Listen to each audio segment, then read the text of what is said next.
Cook and Ryan carefully checked the boys' sports changing room, making sure that everything was in order.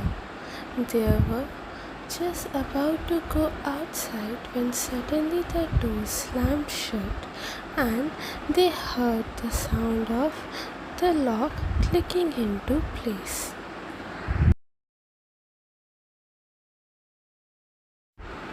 Oh no, Ryan said, her eyes wide.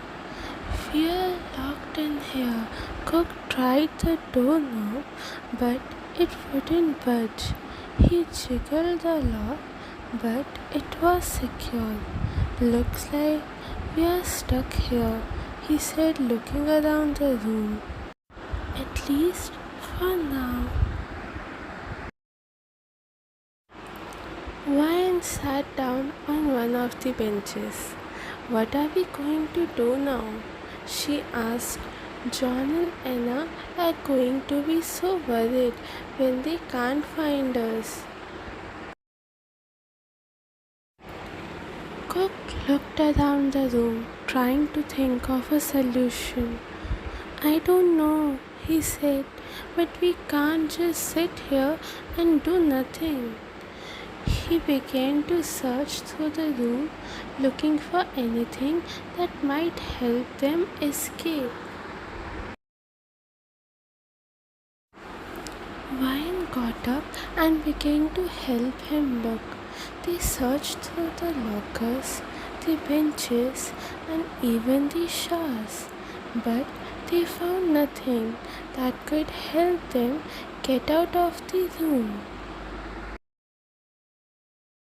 This is useless, Cook said, frustrated. There's nothing in here that can help us get out. Ryan nodded, feeling just as frustrated as Cook. Now what do we do? Cook leaned against the wall and sank down dejected. I don't know, he said. I guess we just have to wait for someone to come and let us out. Ryan sat down next to him, feeling a little worried. But what if nobody comes for the while? We'll be stuck in here all night. Cook sighed. I know, he said, but there's nothing we can do about it for now. We just have to wait and hope that someone come to let us out soon. As Cook and Ryan sat in the cramped changing room, they both began to notice just how close they were together. Their shoulders were touching and they could feel each other's warm breath as they spoke. Cook looked over at Ryan and for a moment their eyes met. In the moment, he suddenly realized that he was not just looking at any other girl, but seeing a beautiful and desirable woman. They were both alone in the room, with nowhere to go and no one around. Cook felt his heart thumping in his chest as he gazed at her. Ryan seemed to sense the change in the atmosphere and blushed slightly as she looked back at him. But she didn't look away, and for a long moment they just looked at each other.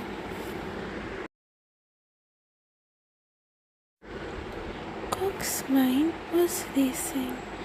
He had always found Ryan attractive, but he had never dared to think of her. But now, trapped together in the changing room, his feelings for her were suddenly much harder to ignore. He was aware of her presence, of the way she was sitting so close to him, of the smell of her hair, of her soft voice. It was all suddenly so much more intense than before, and he felt a strong urge to take her in his arms and hold her close. Ryan was clearly aware of the change in the atmosphere as well, as she seemed to be struggling with her own emotions.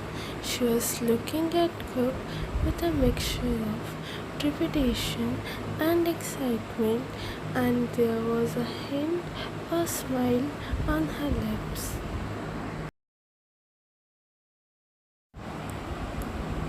Cook chuckled.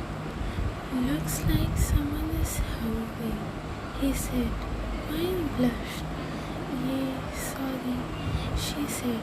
"I skipped lunch and now I'm starving." "No need to apologize," Cook said. "We have been here for a while, and the hunger is starting to get to me too." Cook got up and walked over to his changing cabinet. He opened it and began to search through its contents. "Let's see," he said. "I think I stashed an energy bar in here somewhere." He rummaged through the cabinet, pushing aside socks, clothes, and other items until he finally found what he was looking for. He explained, pulling out a small energy bar. He walked back over to Ryan and held out the energy bar. "Here you go," he said. "It's not much, but hopefully it will tide you over until we get out of here." Ryan took the energy bar and thanked him. She ripped open the wrapper and started to eat it, relishing the taste of the sweet and nutty bar. She broke half of it from other side and gave it to Cook. Cook protested, saying, "No, no, you need to eat it all. You're the one who's hungry." But Ryan shook her head and insisted, "No, we can share it. I don't want you to go hungry too." Cook smiled and gave in, accepting the half of the bar that Ryan was offering. "Thank you," he said, touched by her thoughtfulness. They sat together in silence for a moment, eating the energy bar and enjoying each other's company. Cook couldn't help but notice how lovely Ryan looked, even in the harsh gym lighting. The way her eyes sparkled, even when she was hungry, and tired seemed to add to her beauty. He found himself staring at her, trying to commit every detail of her face to memory. Ryan finished with the energy bar, began to look around the room once more. She studied the rows of lockers, the dim overhead lights, and the old, scuffed up tile floor. She ran her finger along the smooth foot of the bench where they were sitting. She noticed that some sweaty t-shirts were hanging out of the their lockers, their damp fabric clenching to the metal bars. She wrinkled her nose at the strong smell of sweat and sports that filled the room. She said, "Why couldn't we have gotten stuck in a nice, clean room? This place reeks of sweat and dirty socks." Cook chuckled. "Hey, it could be worse." He said, "At least we are not stuck in the bathroom." Ryan turned to Cook and started to ask, "So, just between us, how hygienic do you think boys really are in the changing room?" Cook laughed. "Oh, wow, that's a loaded question, if I ever heard one," he said. "Let's just say that guys can be pretty gross sometimes, especially after a game or a practice." He went on, "Bathrooms are usually a mess, and the locker room can get pretty funky sometimes, but it's not like we're completely disgusting, I swear." Wine raised an eyebrow, amused. "Really? You're going to try and convince me that boys are neatly groomed and meticulously clean in the changing room?" Cook laughed again.